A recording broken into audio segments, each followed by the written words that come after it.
Alexandra Martucci. At 6 p.m. on August 23, 2022, 56-year-old Alexandra Martucci was on her way home. She lived in an ordinary apartment building on Via del Arcobaleno, a residential area in the northern part of Bologna. By nearly 9 p.m., she was speaking on the phone with her younger sister as she approached her building. The evening seemed uneventful, quiet and routine, just like many others. But suddenly, everything changed. Partway through the call, unsettling noises broke the conversation. Hurried footsteps, heavy thuds, and what sounded like a violent struggle. On the other end of the line, Alexandra's sister could clearly hear the fear and panic in her screams. Things escalated quickly. The frightening noises grew louder, then suddenly went silent as the call was cut off. Alexandra's sister wasted no time. She immediately phoned the police and described what she had heard. But by then, it was already too late. When officers arrived at the building entrance shortly afterward, they were met with an unsettling silence.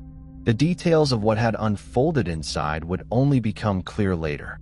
Alexandra, born and raised in Italy, was 56 years old at the time. She worked as a salesperson in a women's clothing store and had long been passionate about the fashion industry, which played a central role in her career. According to her clients and co-workers, she was known for being punctual, meticulous, and unfailingly polite.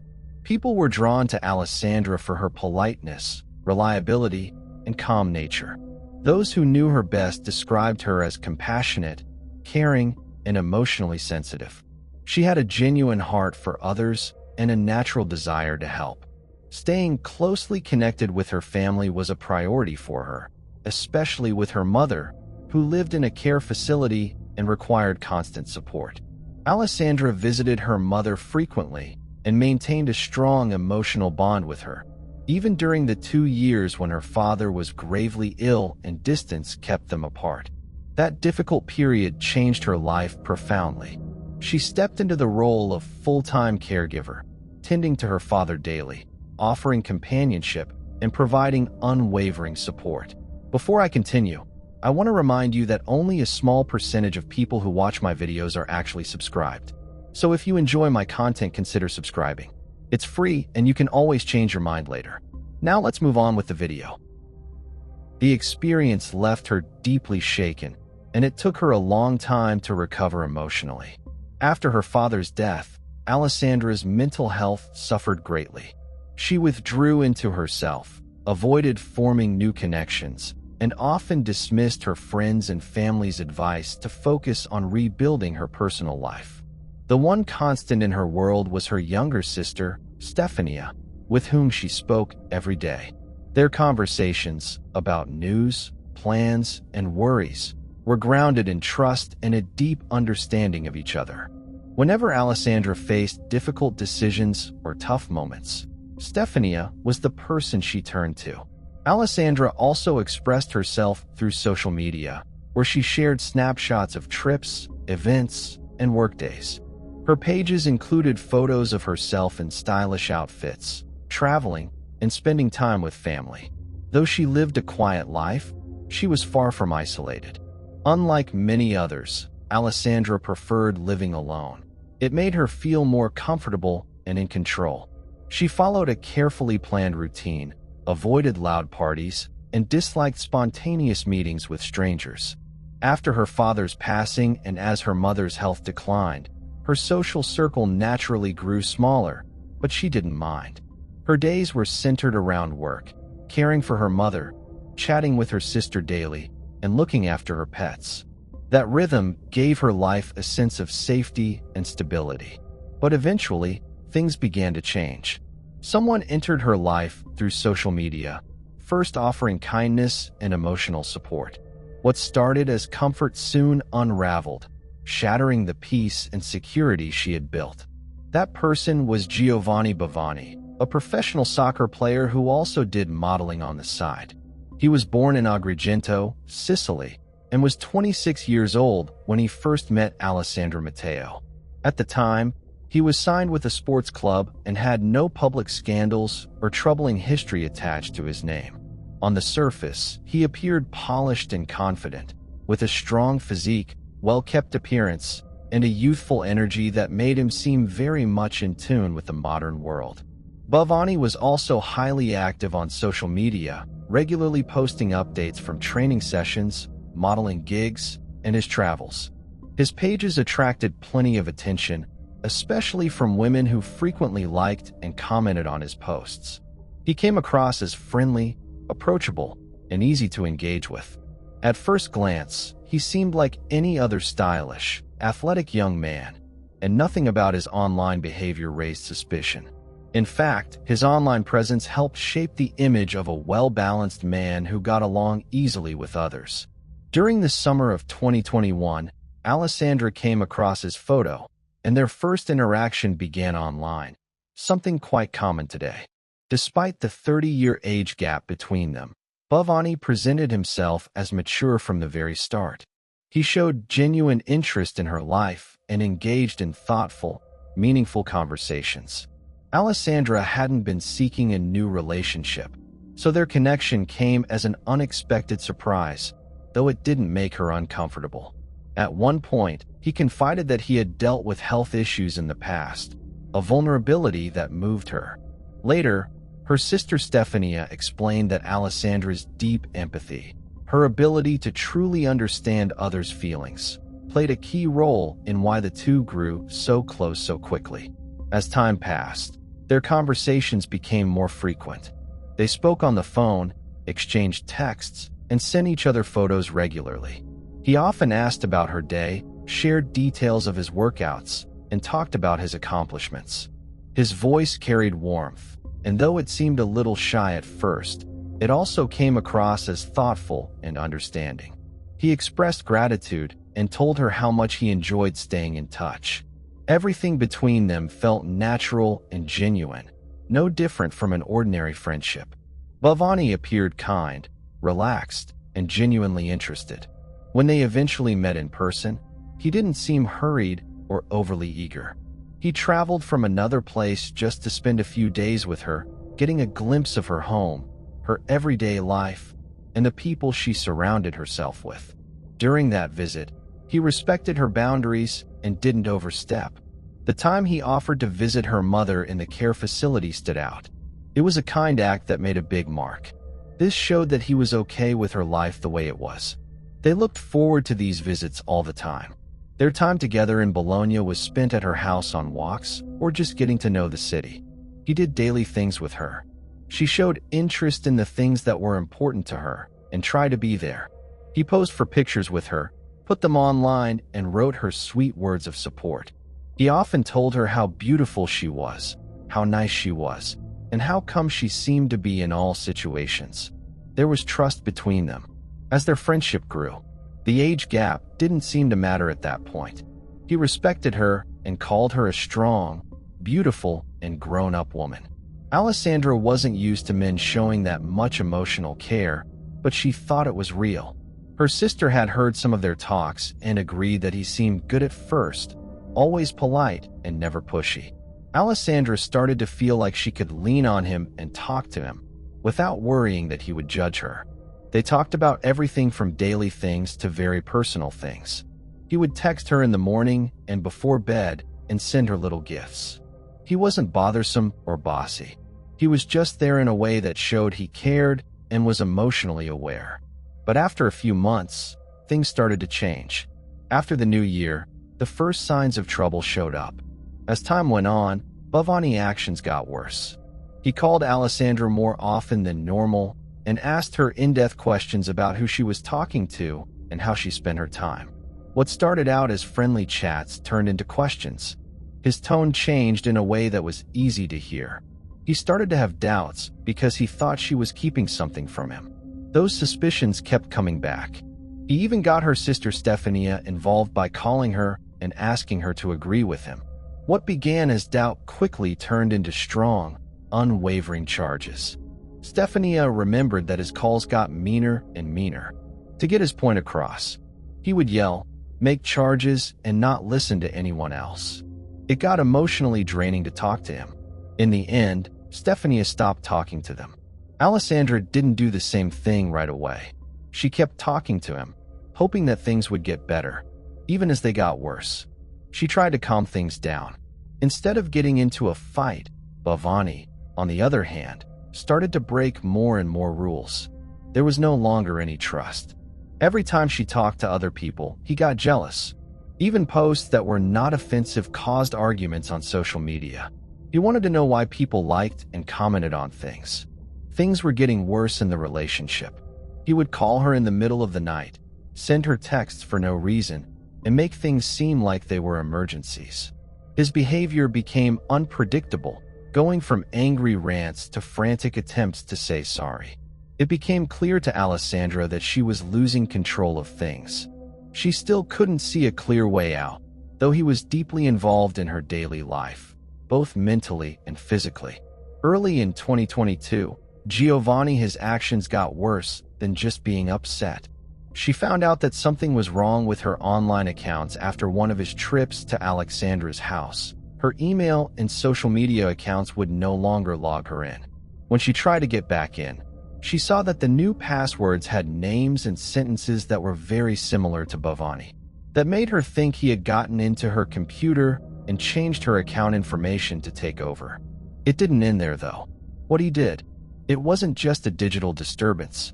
At the same time, Alexandra found out that her WhatsApp account was tied to a device she didn't know about. She looked more closely and saw that someone had put spyware on her phone.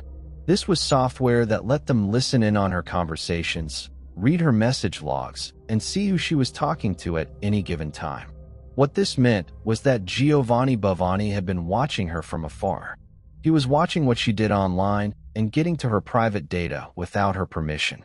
This wasn't a coincidence. It was a planned and organized way to track someone online. When Giovanni started talking about things from her private talks, it confirmed what she already thought. He seemed to know exactly when and with whom she had talked. Even though she hadn't talked to any other guys, he said she was messaging them. His claims were based on how he saw things, which made me more and more suspicious. He acted with an unsettling sense of confidence and didn't care about her personal space at all. Every part of her internet life was under his control. He also put more pressure on them and kept an eye on them almost all the time. He told Alessandra that every 10 minutes, she had to send him a short video clip of her surroundings. These clips showed where she was and what she was doing.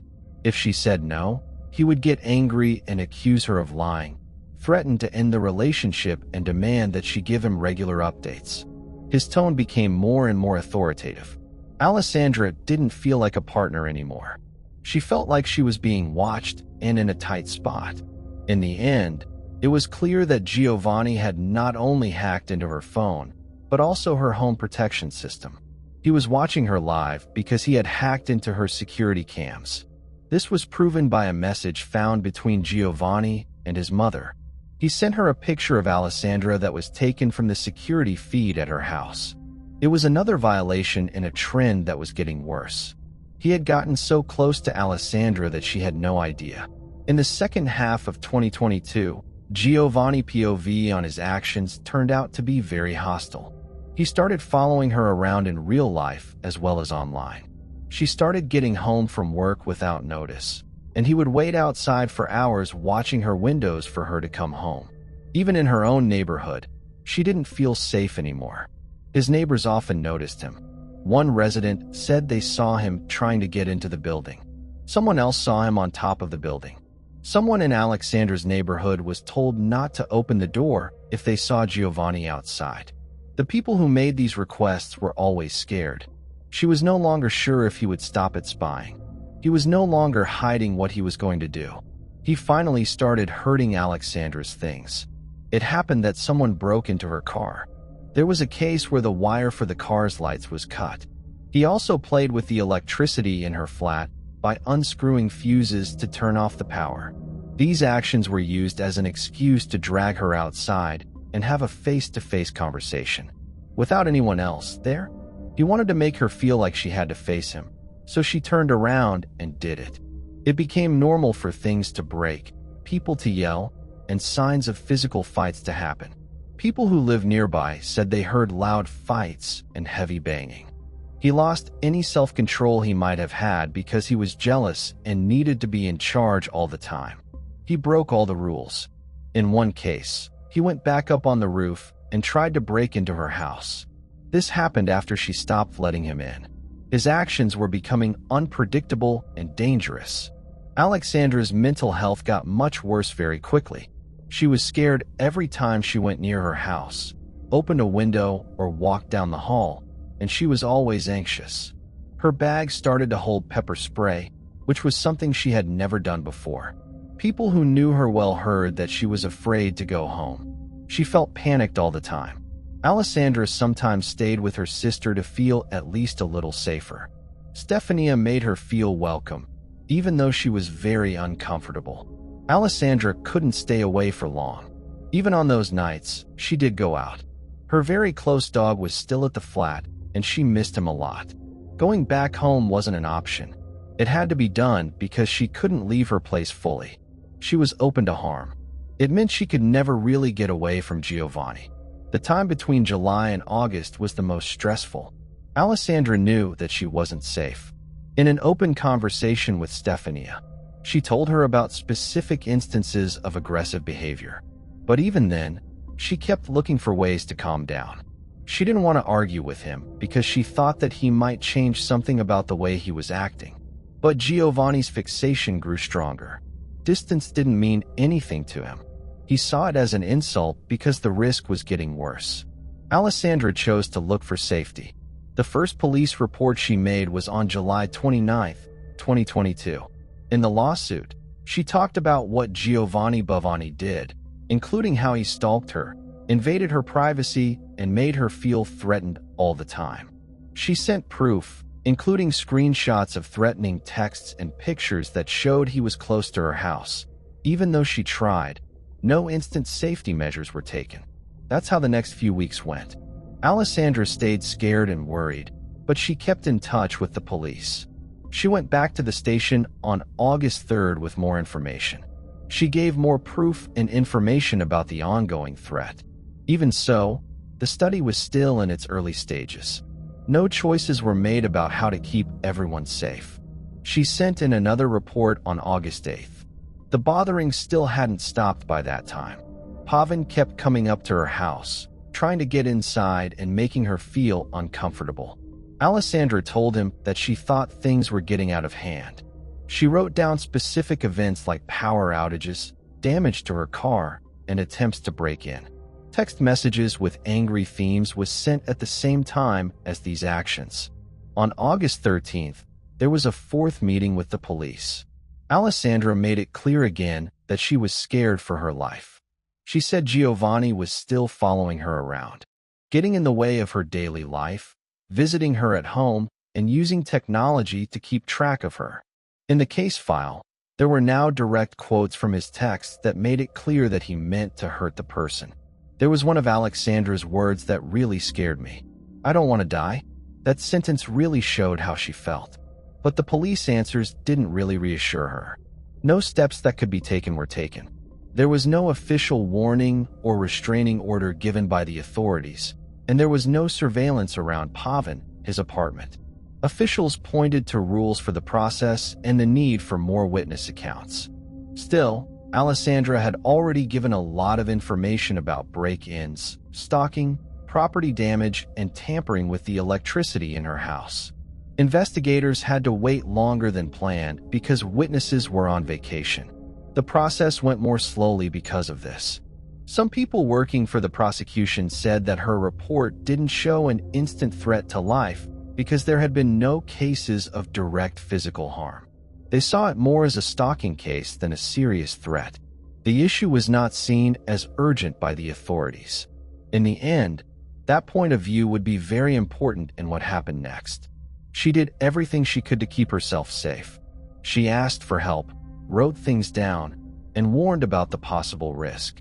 The events were happening quickly, but there was no one who could have stopped poverty from acting in an important way. There were no special orders or rules for keeping an eye on things. She kept living in fear, always getting ready for the next bad thing to happen. After the fact, Alexandra's family raised major concerns about what police did. Her family and friends thought that the terrible event could have been avoided from a rational point of view. It was clear that things were getting worse. Giovanni Pavon. His behavior had changed from being obsessive to being openly scary. He did things on purpose, over and over, and in dangerous ways. At the management level, however, there was no real help. It was only 3 days before the event that Bhavani made a list. On August 20th, 2022, in the end, it was found in the Notes app on his phone. The list named certain things like duct tape, a hammer, rope, or handcuffs. He also wrote down steps like pretending to have a chat with Alessandra, getting her to let him in, and making sure he had the right tools. These entries made it clear what he was trying to do and how much thought went into it. This wasn't a temper tantrum on the spur of the moment. It was a chillingly planned action. His plans included getting ready physically. On August 21st, Bhavani left Sicily, where he had been doing soccer-related things, and went to Senegal, saying it was for personal reasons. After that, he went to Bologna and got there on August 22nd. Later travel routes and timestamps proved this schedule to be correct. He didn't let Alessandra know that he was coming. His actions were sneaky, which suggests he was trying to catch her off guard. He hid a hammer in a bush near Alexandra's house. When he got to Bologna, he had already looked around and found a quiet spot in the apartment building. He put the tools somewhere that would make it easy for him to get it when there was a need. Being able to see this far ahead of time is a troubling trait. Investigators also found that he climbed to the roof of the building to watch Alessandra come back. That took place just hours before the crime. One of the scariest pieces of proof was an entry Bhavani had made in his digital journal weeks before. In a note from July 2nd, he said, "I'll end her because she emotionally ended me." He made himself look like a victim by saying that Alessandra was using him and making him look unstable.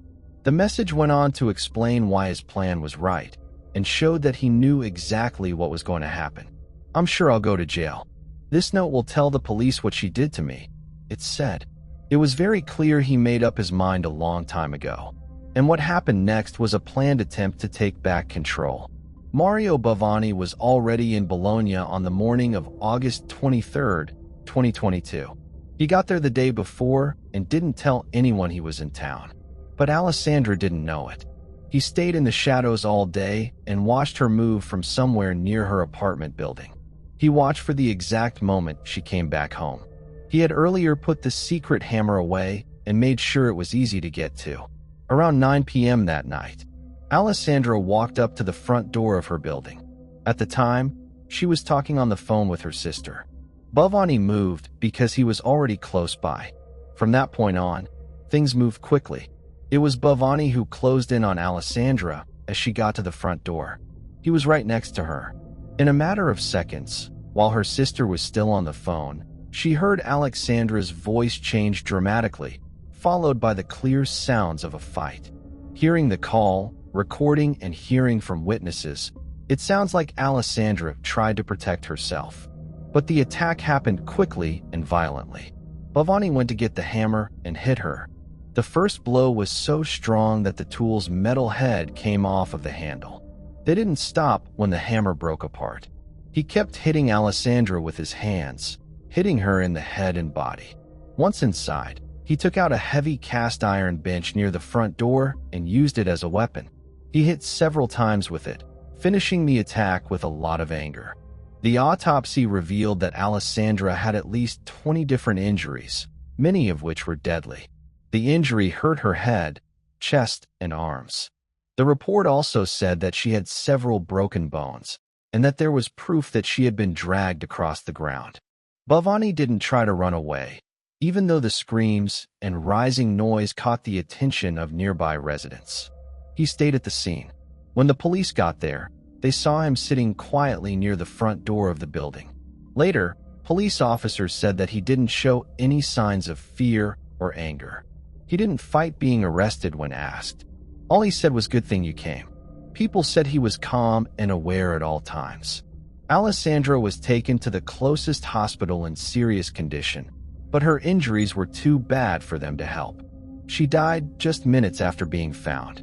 The types of wounds, the amount of them, and the force used to cause them led the police to say that Polanyi had committed a very cruel crime. He didn't try to get away, hide evidence, or make the crime scene look like it was a mistake. Everything pointed to an act that was planned ahead of time. People who lived nearby and saw the last moments said he moved quickly, decisively, and without hesitation. Some people tried to help, but they couldn't get to her in time. Alexandra's sister called 911 right away because she was on the phone with her during the attack. Her statement was very important in figuring out the exact order of events. The attack only lasted a few minutes from beginning to end. After a long chain of events starting with psychological pressure stalking and digital spying, this crime was the last straw. It was a fatal act of physical aggression. There were no signs that Bhavani was losing it or going crazy on the day of the attack. His actions were cold and planned, and they were in line with what he had written in his digital diary earlier. Giovanni Bhavani was taken to a mental hospital after he was arrested. He did not show any regret. He decided not to say anything during the first interview, using his right to not testify. Later in the probe, he said a few things that weren't asked of him that were meant to put the blame on Alessandra. He said that he felt betrayed and mentally destroyed, and that his actions were caused by his extreme distress. The crime had been carefully planned ahead of time, according to the investigators. Even so, Bhavani's defense team pushed for a mental exam. The court talked about possible mental health problems such as suspicious and obsessive behavior. In the end, the experts came to the conclusion that he knew exactly what he was doing and was able to control it. So there was no such thing as legal crazy. Bhavani said one last thing before being sentenced. He said he felt like he had been having a bad dream. He also said that he should get the harshest punishment if the court thought he was mentally fit. He said he was a broken man and tried to explain the crime by saying that Alessandra had made him feel bad about himself. The court didn't agree with Giovanni Bhavani's argument, the facts of the case, how well he prepared, what he wrote in his journal, and how calm he was after the attack. All showed that he knew exactly what he was doing. He tried to put the blame on the victim by saying that he was emotionally destroyed, but this was shown to be false. The court decided that his actions were not caused by a mental breakdown, but by extreme jealousy and a need to get back in charge. People thought that his answers were an attempt to make sense of a carefully planned crime. Following Alessandra Matildse's death, the internet turned into a new place where people could fight. There were hundreds of comments on news stories about the case, and many of them put the blame on the victim. People didn't like Alexandra's age, how she looked, the clothes she wore, or the fact that she was younger than Bhavani. Some users supported the attacker, saying that he may have snapped because he was tricked or because he was too easily hurt. One comment made a lot of people angry. If you looked at her, Donatello Alberti, who was in charge of the Italian arm of the Red Cross, you could understand why he was jealous. After receiving heavy criticism, he publicly stated that women should act more modestly, like their grandmothers once did. The comment triggered nationwide outrage, and Alberti was dismissed from his position. Soon afterward, Alexandra's family filed a complaint against 25 individuals responsible for some of the most vicious online attacks.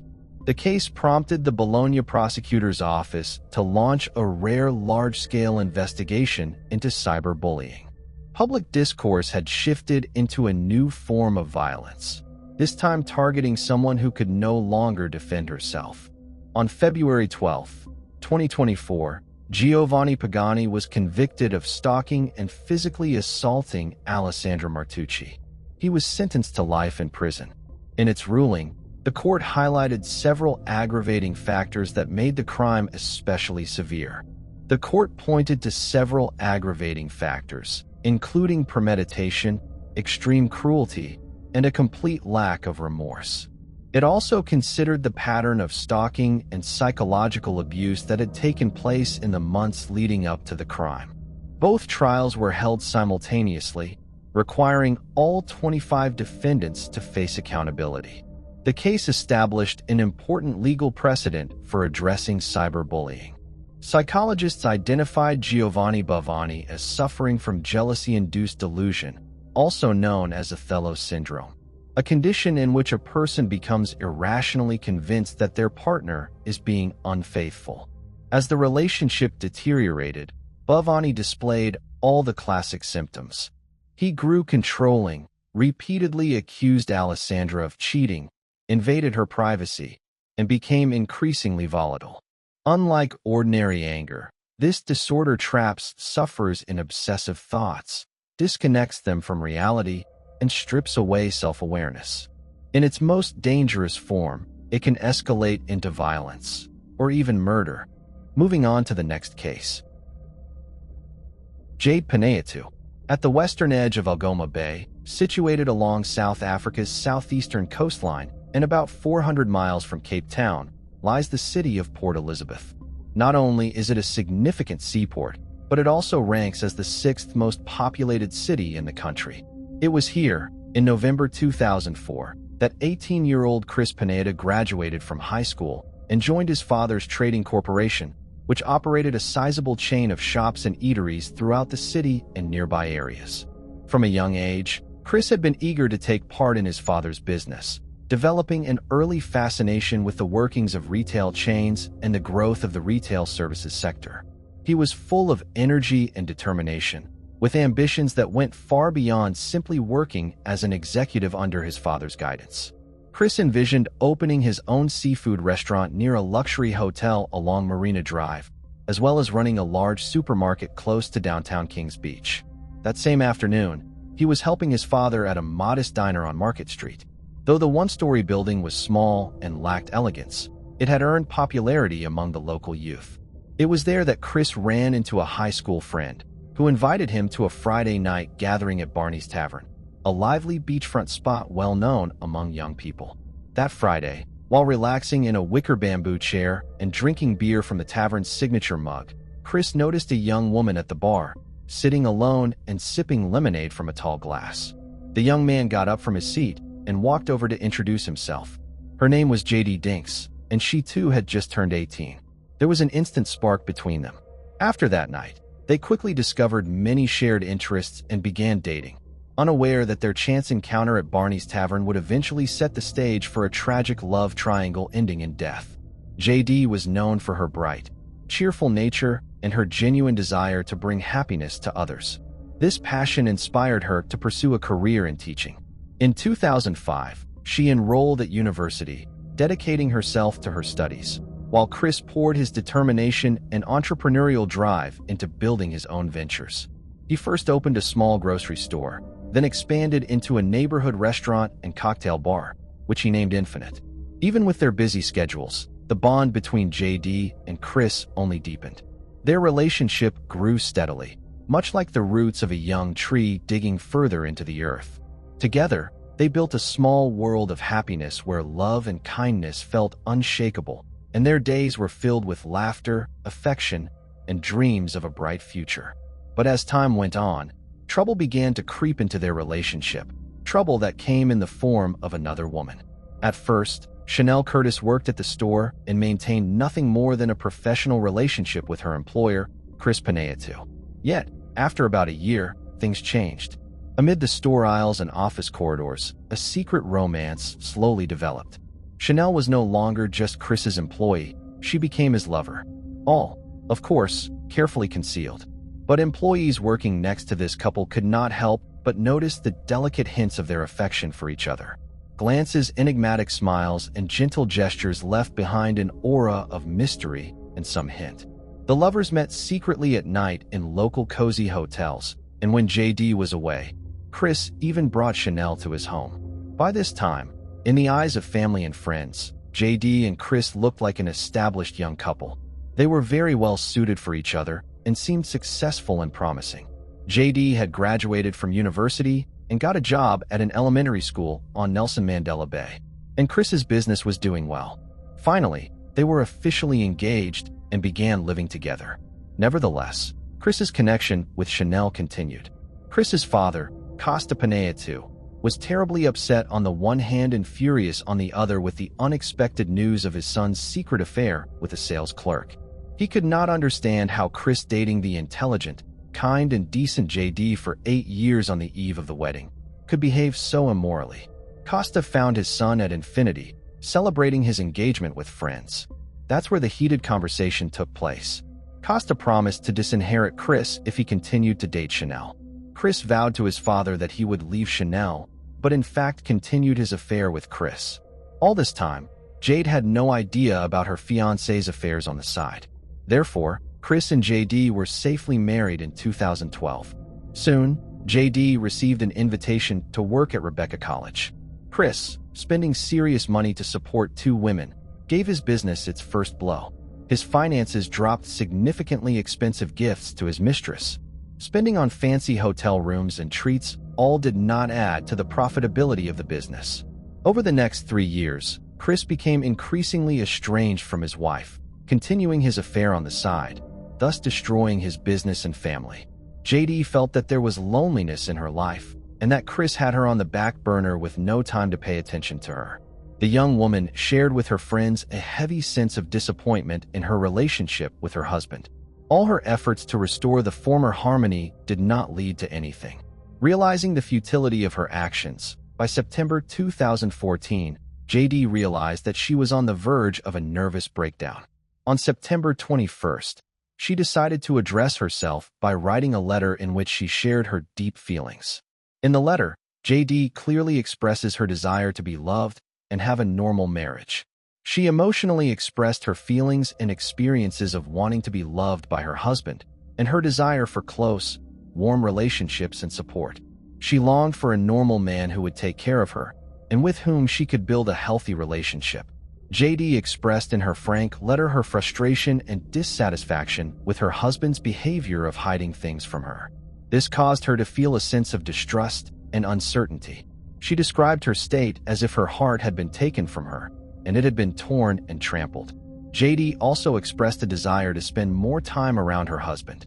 In the early spring morning of April 20th, 2015, a Monday, a rented car with 3 stout guys inside stopped near the gate of Stern Village where the young Pineda couple lived. Their attention was drawn to a fashionably dressed young woman who was impatiently waiting for someone standing by the roadside. 2 of the trio had already started to open the car doors to get out of the car when the driver, who was left behind the wheel, gave them a command to stay in their seats. They watched through the tinted glass of their car as a black BMW parked beside her. She settled into the back seat, and the car sped past them, picking up speed. The driver annoyingly slapped his hands on the steering wheel. The next morning, Tuesday at 6:15, JD Pineda left the house as usual to go to work at the college. It was no more than a 40-minute drive to her place of work, and she was waiting for her friend and co-worker Cheryl in her BMW to go there. She glanced absent-mindedly at the curb where she spotted yesterday's car with tinted windows. Cheryl was running late. JD pulled her cell phone out of her purse with the intention of calling her friend. In her sideways vision, she saw 2 figures coming toward her from the roadside bushes. Cheryl was only 10 minutes late, but JD wasn't at her usual spot. Cheryl had called her phone in vain, and calls to the door of the house were also fruitless. The college also confirmed JD's absence from work. Anxiety rose in Cheryl's heart, and she called the police. By 10 o'clock in the morning, JD Pineda was announced missing to the media and social media on the same day. The search for the missing young woman began in addition to the police and a special K-9 unit. Volunteers from the local community took part in the search. Night fell, but unfortunately there were still no results. In the morning, the search resumed. A reward was announced for any information about JD. Then the amount increased at 10 o'clock in the morning.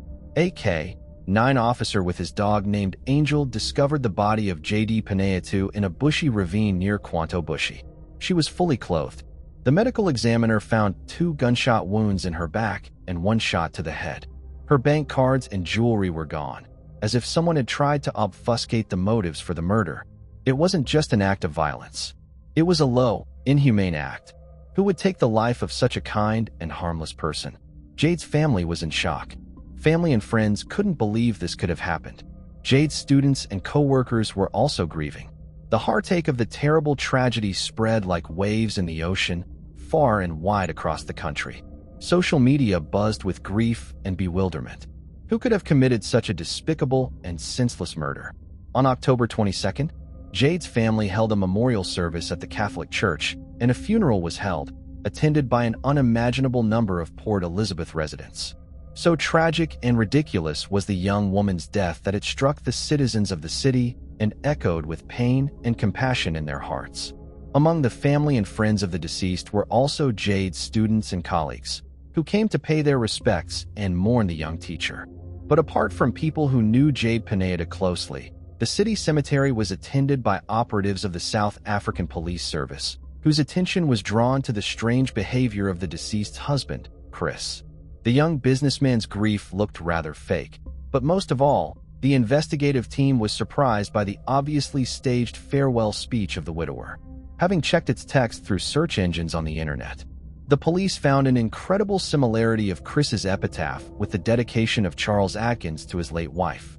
Of course, it was not a direct evidence, but the police officers had a suspicion about Chris Pineda too, whose involvement in the tragic death of his wife. They decided to keep a close eye on him. In addition, several other suspicious facts pointed to Chris's participation in the murder of his wife.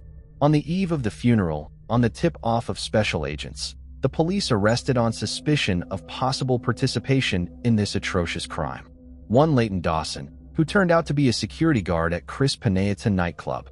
The man gave statements indicating that Chris had approached him to hire killers for his wife, and that he say Owen had found him 3 of his friends.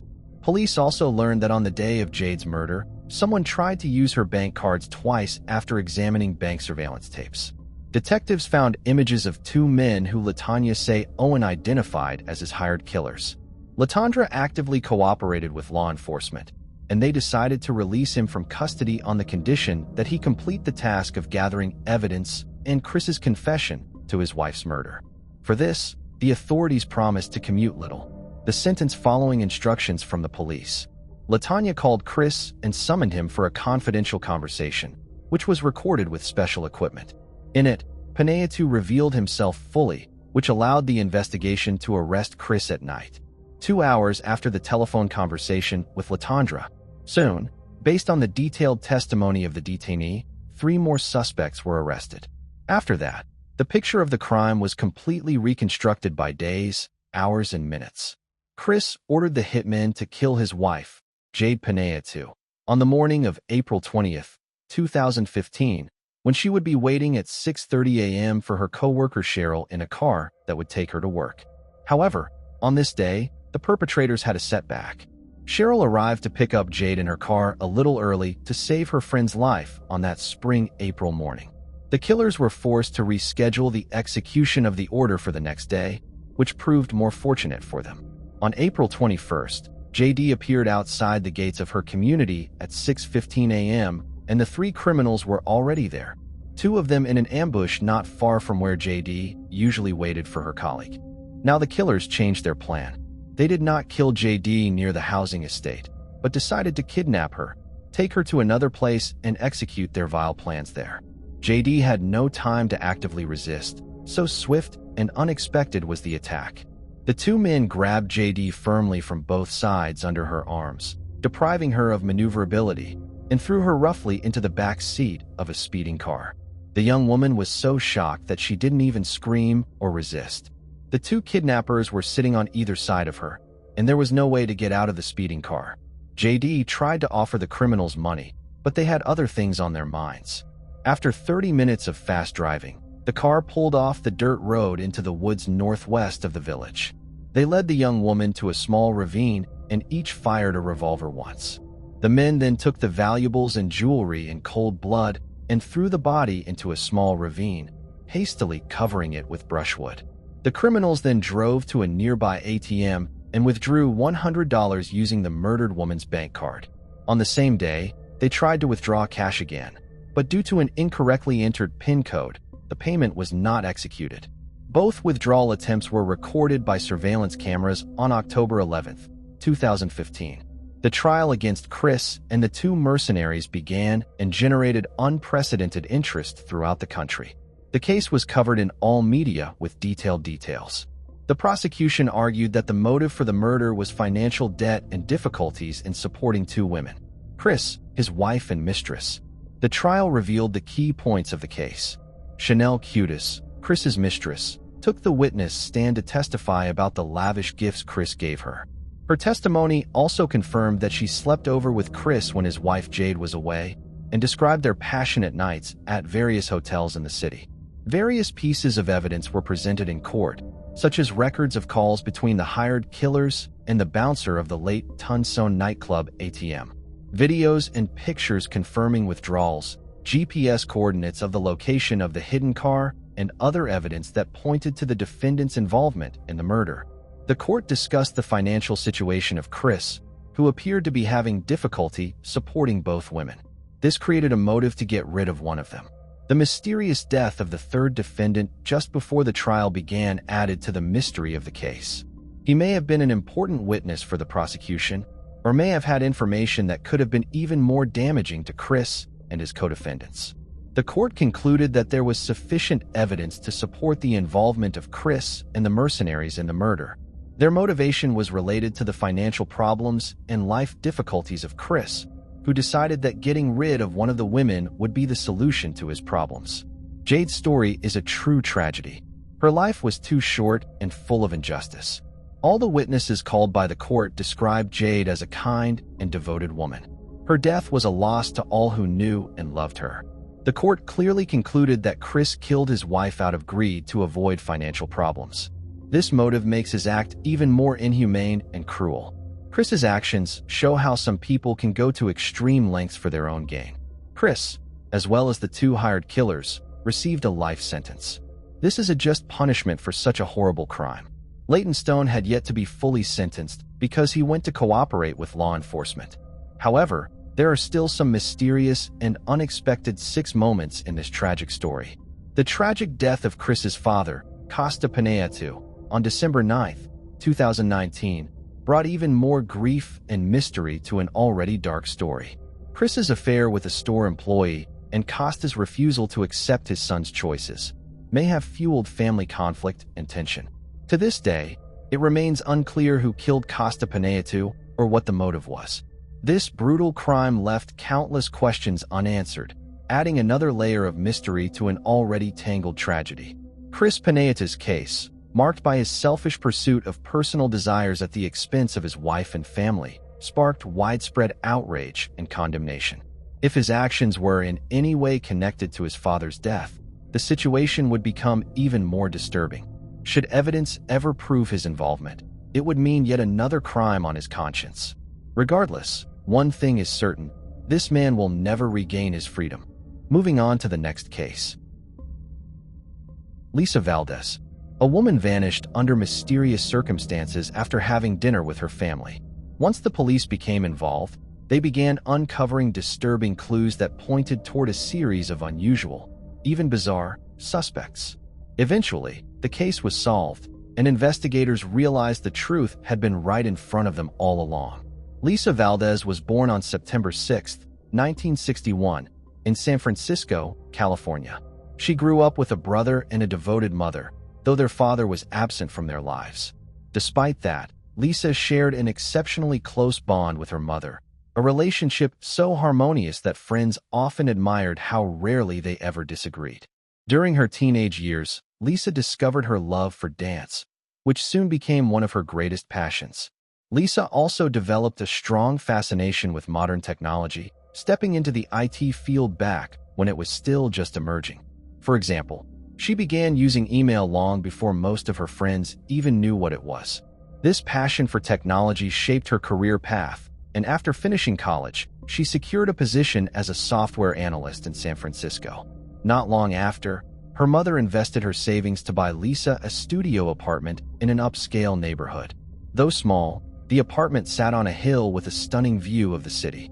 Lisa lived there on her own, advancing in her career while staying closely connected to her family. She also kept up with her love for dancing, attending weekly practices with her best friend. On May 16, 1998, at the age of 36, Lisa invited her mother and several family friends over for an evening gathering. After the guests left that evening, Lisa's mother stayed behind to help with the dishes before heading home. Lisa promised she would call the next day, but that call never came. At first, her mother assumed she was simply busy.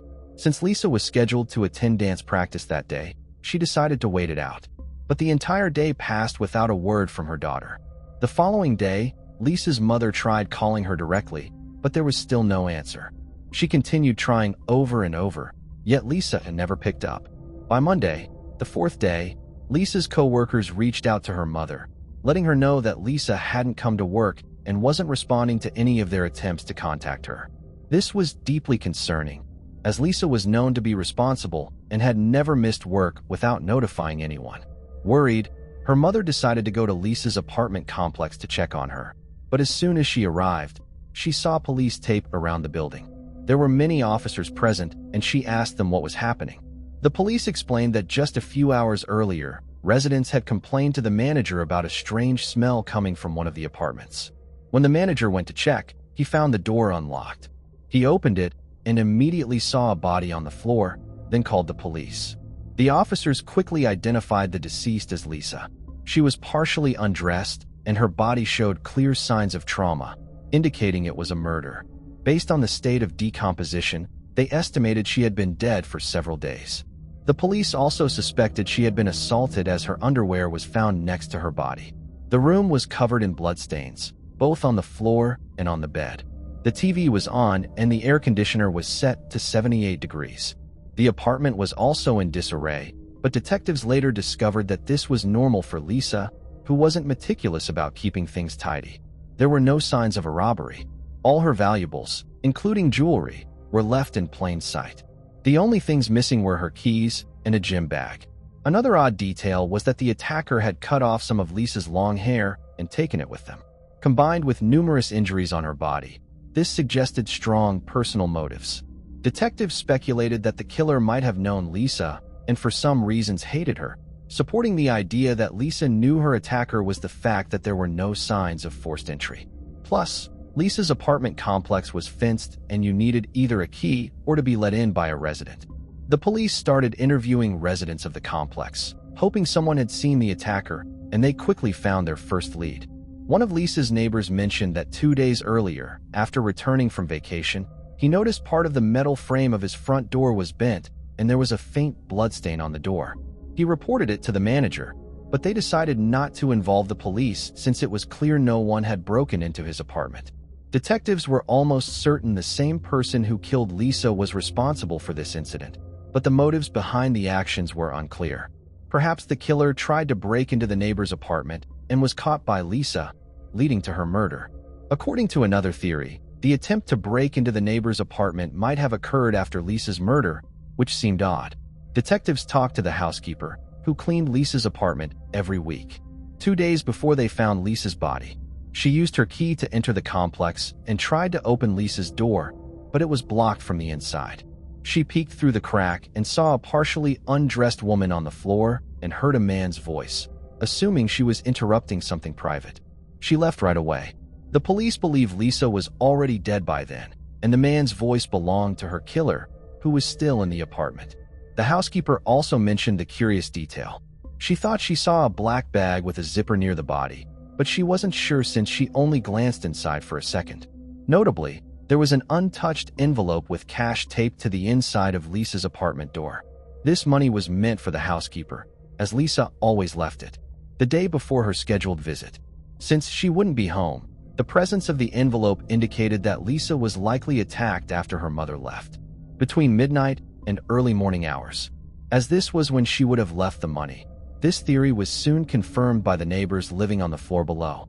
They reported hearing noises from above that night, sounding like thumps, followed by someone coming down the stairs, though they didn't see who it was.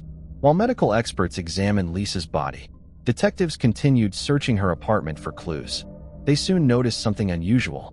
The toilet seat was up, which was odd for a woman living alone. Forensic experts examined it and found a partial fingerprint that didn't belong to Lisa. The police collected fingerprints from all of Lisa's acquaintances and relatives who might have been in her apartment, but none matched. This led detectives to believe the fingerprint might belong to the killer. The medical experts soon finished their report, giving a new lead. Lisa's body had over 20 stab wounds, but because of the decomposition, they couldn't tell if she had been sexually assaulted. However, they found defensive wounds on her body, indicating that Lisa tried to fight off her attacker. The experts also found skin particles under her nails, likely from the killer, and sent them to the lab for analysis. Meanwhile, forensic experts examined evidence from the apartment and found a crucial clue. One of the pillowcases had numerous blood stains, but analysis revealed that not all the blood belonged to Lisa. Some stains were different, so the pillowcase was sent to the lab for further examination. Investigators theorized that the killer might have accidentally injured himself while stabbing Lisa, which was common in such cases. Since a knife can easily slip, this theory was supported by another finding. Inside the toilet, they discovered 2 bandages from a first aid kit, which the killer might have used to stop his bleeding. He also could have left his fingerprints on the toilet seat while throwing away the bandages. DNA analysis showed that the blood on the pillowcase belonged to an unknown man, not in the FBI database. The skin particles from under Lisa's nails also matched this man, as did the bloodstain on her neighbor's door. Although there were no matches in the DNA database, detectives now had the killer's DNA profile. They began comparing it with samples from suspects in their system who had committed crimes in Lisa's area, and also started looking closely at her acquaintances. Lisa's mother revealed that Lisa had been dating a man named Albert Cato, and they were supposed to go on a date the day after the murder. However, Cato had canceled it just a few days prior. Detectives brought Cato in for questioning, and they immediately noticed a large cut on his hand. They suspected that the killer might have injured his hand while stabbing Lisa, and this is common in such attacks. This immediately made Cato a suspect, but he denied any involvement in the murder. The detectives took his fingerprints and DNA samples and sent them to the lab for comparison. To their surprise, none of it matched the blood on the pillowcase, and the skin particles from under Lisa's nails clearly belonged to someone else. Investigators continued searching for other possible suspects and decided to listen to the messages on Lisa's answering machine.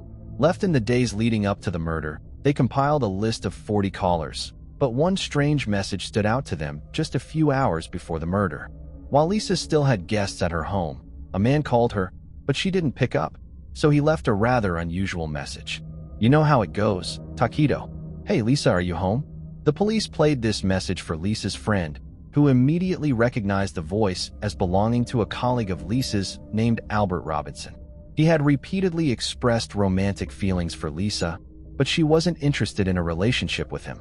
They continued to interact at work and in the company of mutual acquaintances, and Lisa considered him a friend.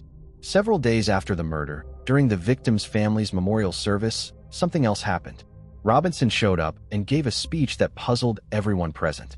He claimed that he and Lisa were deeply in love, planning to get married and start a family. Lisa's friends and her mother stated that Robinson's words were completely untrue. Lisa had told them that Robinson had shown interest in her, but she had no romantic feelings for him. Lisa's mother also stressed their close relationship, saying that Lisa wouldn't hide such plans from her. Robinson was brought in for questioning, where he denied any involvement in the murder. He said he loved Lisa and claimed he would never harm her. However, he refused to provide his DNA sample and fingerprints to the police. All of this pointed towards Robinson as the main suspect, and detectives kept searching for any new leads. If Robinson was truly obsessed with Lisa, and she didn't feel the same way, it could have driven him to commit such an act. The brutality of the crime strongly suggested personal motives, and the fact that the killer had cut off some of her hair and taken it with him could be connected to his obsession. Detectives eventually were able to obtain a search warrant for his house, where they found something truly unusual. There were dozens of Lisa's photos everywhere, further indicating Robinson's obsession. However, Robinson continued to deny his involvement in the murder. This time, he provided his fingerprints and DNA sample. Detectives were almost certain he was the killer, but they were surprised when the lab results showed no match with the samples found at the victim's apartment. As a result, Robinson was removed from the list of suspects, and the police continued to search for new leads. Despite their efforts, the detectives repeatedly hit dead ends, and the case remained unsolved. For years, Investigators repeatedly sought updates on the comparison of the killer's DNA sample and fingerprints with databases, hoping that he would surface for some other crimes, but it never happened. Initially, police found it strange that someone who committed such a brutal crime wasn't in the databases, as they doubted. It was his first serious offense. Over the following years, police continued to check for matches in the databases, but they always came up empty. Lisa's mother gave interviews on television multiple times, urging anyone with information to come forward, but detectives still couldn't find any new leads. In 2010, detectives learned that the FBI had started using a new DNA technology to compare the suspect samples with individuals in the database to locate their relatives. Unlike genetic genealogy, which emerged several years later, this method only worked with close relatives. For example, experts could find the father or a brother of the DNA owner in the database with no other leads. In 2011, police requested such a comparison and began waiting. On September 2nd, the lead detective received a call from the FBI with two pieces of news, good and bad. They stated they wouldn't perform the comparison with possible relatives in the database, but the reason was quite unexpected. Before conducting such a comparison, experts always retested the suspect's DNA sample, and this time, 13 years after the murder, it came back as a perfect match. The DNA from blood and skin particles found under Lisa's nails matched a sample from a 52-year-old man named Anthony Hughes, who had just recently entered the FBI database. The man had an extensive criminal history spanning decades, but none of his crimes required his DNA sample to be entered into the FBI database with changes in laws. Criminals in California were required to submit DNA samples regardless of the severity of the crime, and Anthony's sample ended up in the database after he was arrested for a simple shoplifting incident. His fingerprints were also entered into the databases, and they matched the fingerprint found on the toilet seat in Lisa's apartment. Experts even identified the specific finger that left the print pretty easily before arresting the man. Detectives attempted to find any other evidence that could connect him to the crime. Here, they encountered a surprising turn of events. 13 years ago, the police listened to messages left for Lisa on her answering machine. However, they only reviewed calls made to her phone before the murder. Now, after all these years, detectives suddenly discovered that Anthony Hughes had called Lisa just a day after her death and left her a message. Its content was quite ordinary and did not raise any suspicions. However, had the police investigated Anthony back then, they would have not only discovered his extensive criminal record, but also something else. Upon reviewing Lisa's belongings, detectives examined her address book and found Anthony's phone number, confirming that the victim knew him. After talking to Lisa's friends, the police learned that she had apparently dated Anthony for a while in high school, and now the detectives had everything they needed to question the man. At that time, he didn't have a fixed address, so they decided to proceed carefully to prevent the suspect from fleeing. They arrested him, saying that the police were investigating a series of robberies in San Francisco, and he surrendered without resistance. During the interrogation, the detectives started by asking about a series of robberies before smoothly transitioning to Anthony's criminal record. Eventually, they asked if he knew Lisa Valdez. At first he said no, but when they showed her photo, he admitted they knew each other from high school. Anthony also claimed he hadn't seen her since the late 80s. Over several hours, detectives questioned him about the relationship and whether he'd seen her recently. Finally, they confronted him about his DNA found in Lisa's apartment in '98. Anthony suddenly began crying and asked for a pen and paper, thinking he was ready to confess. They handed it over, but to their surprise, the man started hitting himself with the pen. They had to restrain him while he continued crying and shouting that they were trying to frame him for a crime he didn't commit. After that, Anthony was charged with the murder, and detectives informed Lisa's relatives that her killer had finally been caught. However, they had to wait another 4 years before the trial began. In court, Anthony initially appeared confident, even arrogant, and smirked.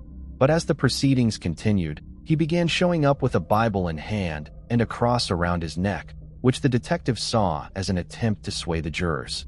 His lawyer insisted Anthony couldn't physically have committed the murder. He had been diagnosed with the condition 5 years prior. That weakened his muscles, making repetitive movements extremely difficult. The lawyer argued that Anthony wouldn't have been able to inflict over 20 stab wounds on the victim, but medical reports from the year of the murder showed that Anthony's condition was under control and treatment was effective. Moreover, the prosecution had much stronger evidence pointing directly to his presence in the victim's apartment. His skin was found under Lisa's nails, his blood on a pillowcase, and his fingerprint on the toilet seat. But despite all this, Anthony continued to insist he hadn't seen Lisa since the late 80s. The prosecution theorized that Anthony contacted Lisa and went to her home, where he attempted to engage in intimacy with her, but she refused. In a fit of rage, he then killed her, cut off a portion of her hair, and took it with him before fleeing the scene. In the end, the jury unanimously found him guilty of first-degree murder. However, there was a problem with convicting him of sexual assault. The prosecution believed Anthony had indeed assaulted the victim, but due to the extent of decomposition, there was no direct evidence to confirm it. The case became even more complicated when, before sentencing, Anthony contested the assault charges, claiming that the 13-year delay in filing them violated his constitutional rights. As a result, the main charges were downgraded from first-degree murder to second-degree murder, which carried a lighter penalty. Ultimately, Anthony was sentenced to life in prison, with the possibility of parole after just 16 years. That would make him eligible for release in 2031 at the age of 72. Since then, Anthony has been serving his time behind bars while continuing to insist on his innocence. Lisa's family, however, hopes that his parole request will be denied, a likely outcome. In many cases, an offender's refusal to admit guilt is viewed by the parole board as a lack of remorse, making them unworthy of release. Moving on to the next case. Nina Corbat. Nina Corbat was born on October 3, 1991, in Edmonton, Alberta, Canada. From an early age, she was full of energy and warmth, becoming the pride and joy of her parents, Peter and Tim. The fourth of 6 children, alongside Darcy, Annie, Patrick, and Ethan, Nina naturally took on a protective role, especially with her younger siblings, always making sure they felt cared for and included. She loved dressing them up, doing their makeup, and making pancakes for them on weekends. Among her siblings, Nina shared an especially close bond with her older brother Patrick, often turning to him with her thoughts and secrets. With her long, dark hair and endless curiosity, she quickly became the center of her family's happiness. Beyond that, Nina was a gifted artist with a talent for drawing and a growing passion for creative writing. Nina began her early education at Aboriginal Head Start, a program that gave her both a sense of belonging and a strong connection to her roots. Coming from a family with Indigenous heritage, her parents encouraged her to speak confidently and stand her ground. From a young age, Nina defended classmates who were being bullied, reminding them of their worth and beauty. This strong sense of justice became a defining part of who she was. In Canada, Indigenous people represent only about 5% of the population, yet they account for roughly 25% of homicide victims, a tragic reality that weighed heavily on Nina and her family. Her strong moral compass often pushed her to question authority, even teachers. Once, she famously refused to sit down in class until a teacher admitted their mistake.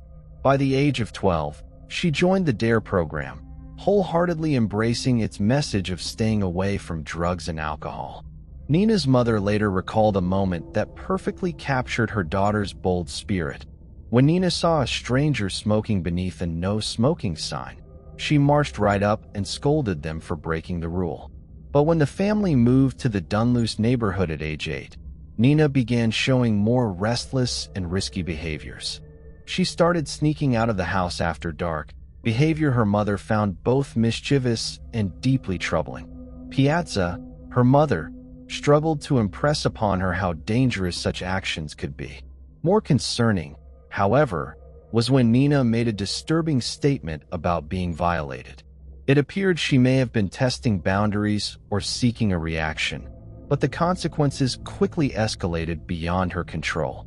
Despite her parents' attempts to intervene and guide her, Nina continued making the claim, which ultimately drew the attention of Child and Family Services. Fortunately, No evidence was ever found to support Nina's troubling statements, and authorities concluded that nothing harmful had actually occurred. Nina and her siblings remained safely with their parents. After the family moved once more, this time to Edmonton's West End, Nina's behavior stabilized, and she seemed to settle into a healthier rhythm. Family remained at the center of her world. She shared an especially close bond with her mother, Bianca, who passed down the Cree language to her. With fewer than 100,000 speakers across Canada, Cree was not just a language but a precious link to Nina's heritage, and she embraced it with pride. Nina was vibrant, outgoing, and naturally sociable. She had little trouble forming friendships and was active in her community. Though she still tested boundaries from time to time, Bianca often emphasized her daughter's reliability. Nina could be counted on to honor her promises, check in when expected, and return home at the time she set. As Nina grew into her teenage years, she began to dream of fame and recognition. She imagined herself as a model or actress and often entertained family and friends with performances of scenes and songs. Her enthusiasm for the stage led her to join the Boys and Girls Club of Edmonton, where she participated in local productions. She was also captivated by reality TV shows like American Idol, Canadian Idol, and America's Next Top Model, envisioning herself one day competing on those very stages. In 2004, her ambitions began to feel within reach when she won a local modeling competition. This victory earned her an invitation to join Chun International's professional modeling program, fueling her hopes for bigger opportunities ahead. Then, on March 30th, 2005, Nina made plans to spend the weekend with her close friend CBB, something the two had done many times over the course of their long, trusting friendship. However, a few days later, Piazza received a call from CBB's mother, who said the girls had told her they were staying at Nina's house, creating a confusing situation. This was the classic scenario of young people bending the truth. But Piazza soon learned that KB had a history of running away for days at a time. KB, 2 years older than Nina, was a bit of a troublemaker, and her mother struggled to keep her in check. She reassured Bianca that the girls would likely return in a few days, but Bianca was deeply worried. Though she didn't want to involve the police, especially due to a past negative experience with Child and Family Services. When Nina had made false allegations, she reached out to local organizations for help, feeling uncertain but hopeful about Nina's responsibility. Peachy awaited. 2 days later, Bianca received devastating news. The body of a girl around Nina's age had been discovered at the Edmonton Springs golf course, filled with dread. Peaches immediately contacted the police, who asked painful questions about Nina. They inquired if Nina was an escort, if she drank alcohol or used substances, and if she had a history of running away things. Nina would have strongly opposed. There is some belief that these questions were asked, partly because Nina and her family were Indigenous. The police then requested a photo of Nina to help rule her out of the investigation. The following day, Piazza received confirmation that her worst fears were true. The authorities believed the body was Nina's, and sadly, Peaches confirmed her daughter's identity. The tragedy was incomprehensible. Nina had gone for a sleepover at a friend's house, and now her life had been cut short. How could this have happened? 2 days before Nina's tragic fate, a group of 5 individuals set out on a dark mission. The group consisted of Joseph Labu Khan, 19, Michael Briscoe, 34, Stephanie Bird, 17, Michael Williams, 17, and an unnamed 16-year-old referred to as Buffy. Each member of this group played a significant role, but let's focus on Joseph, who appeared to hold some level of leadership. At just 19, it was clear Joseph had faced a troubled life. At 13, he ran away from home due to issues with his stepfather, making a journey from British Columbia to Edmonton, a distance of over 700 miles. The exact nature of the problems with his stepfather remains unclear, but it was likely something severe by the time Joseph was 17.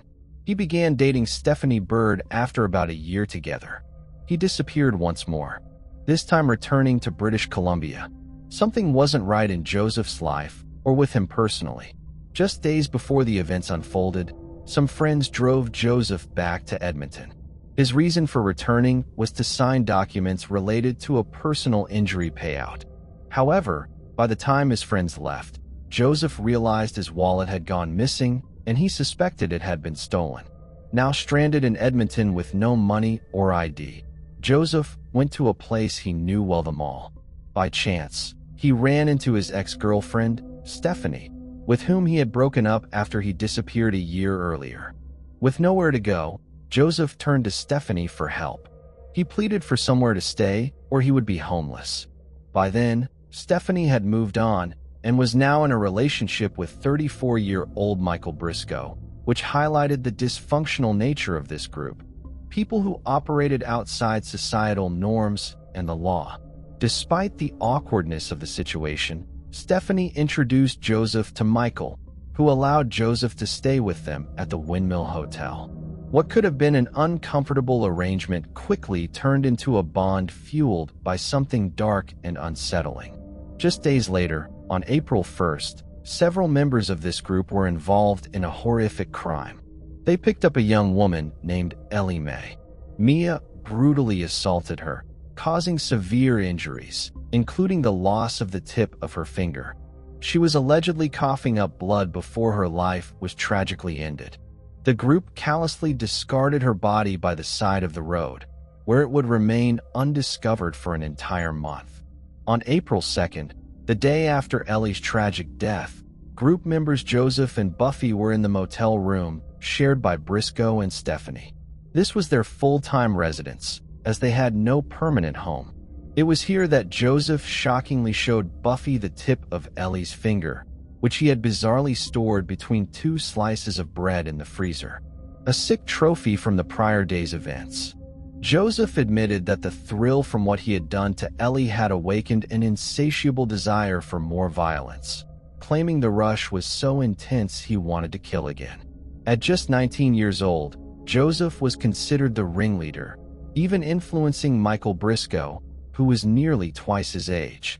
The following day, Buffy was hanging out at the mall, a frequent habit for the 16-year-old, who struggled with substance abuse. She met up with Michael Williams, her boyfriend of 2 months, who also had substance issues and was already high when they met. They went to a nearby Hunter's restaurant, where they unexpectedly ran into Michael Briscoe, Joseph LaBelle, Ken, and Stephanie Bird. The two groups sat at adjacent tables and began talking, creating a bizarre dynamic. Stephanie, like the others, struggled with substance abuse, and Briscoe claimed he was helping her stay sober by keeping a constant watch on her. However, some believed his real motive was jealousy, as he was paranoid that she might cheat on him. With most of the group strung out or under the influence, none of them planned on paying for their food. Instead, they dashed out of the restaurant and jumped into Briscoe's 1991 Ford Temple. The group didn't drive far, just circling the mall before returning inside, where they met a man named Jay Schamberg. Without any clear intention of doing anything productive, they piled back into the Tempo and drove around town aimlessly. The situation took a darker turn when Joseph and Michael Williams started discussing murder, asking Buffy if she wanted to join them in killing someone that night. Buffy later claimed she thought they were joking and that everyone else did too. Jay was dropped off and the group returned to the motel, still fixated on their murderous thoughts. In the room, Joseph and Williams gathered weapons, and they all went out for another drive. Returning once again to the mall, some smoked a mild illicit substance before leaving again to cruise around. Eventually, Joseph Briscoe and Stephanie devised a plan. They would return to the mall to find a victim. Joseph spotted a group of teens near the food court and singled one out, referring to them as the chosen one. He wouldn't reveal who the victim was yet, but Joseph and Stephanie approached the group and began talking to them. Unaware of the imminent danger, one of the people in the group was KB, Nina's best friend, who knew Stephanie from a few prior encounters. Joseph and Stephanie invited Cut to a bush party later that evening. promising it would be a place where the cool kids would gather with alcohol, substances, and hundreds of people in attendance. They encouraged her to bring along her friend Nina. KB and Nina saw this as an opportunity to try something new and experience what older teens typically did.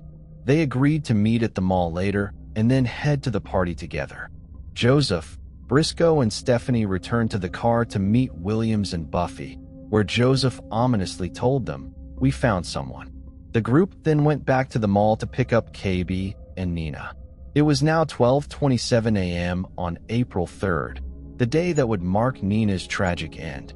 Stephanie led the girls to the Ford Tempo, a car so packed that Nina had to sit on Joseph's lap.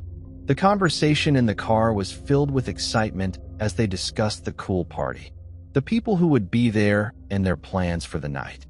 Joseph reassured Nina that he would protect her at the party and that she was safe.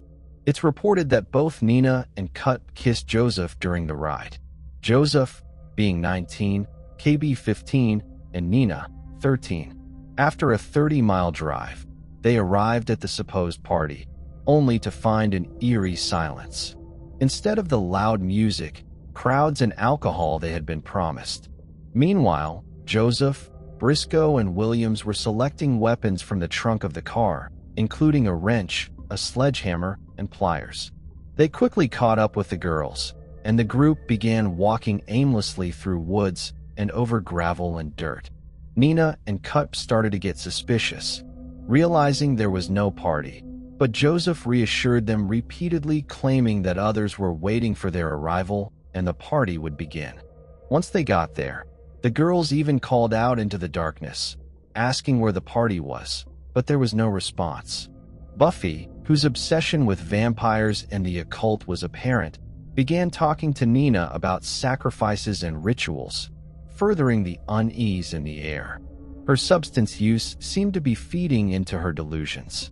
Joseph then began talking about bringing people back to life, adding to the strange, unsettling atmosphere without warning.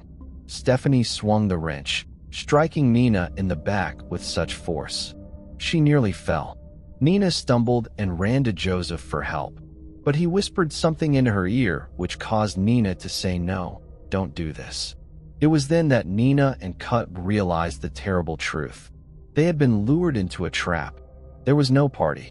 They were isolated in the middle of nowhere, and no one knew where they were. Joseph then ordered Nina to remove her clothing, but when she refused and asked why, there was no answer. Instead, the three men stripped her lower half and pinned her down. Buffy cruelly told Nina, "You're supposed to die." Joseph then assaulted her in a horrific way. Meanwhile, Stephanie allegedly sat with a traumatized Cut, strangely comforting her by offering William's jacket. Joseph then told Briscoe and Stephanie to take Cut back to the car, where they sat with the engine running and the heat on, while Nina was left suffering outside in the cold.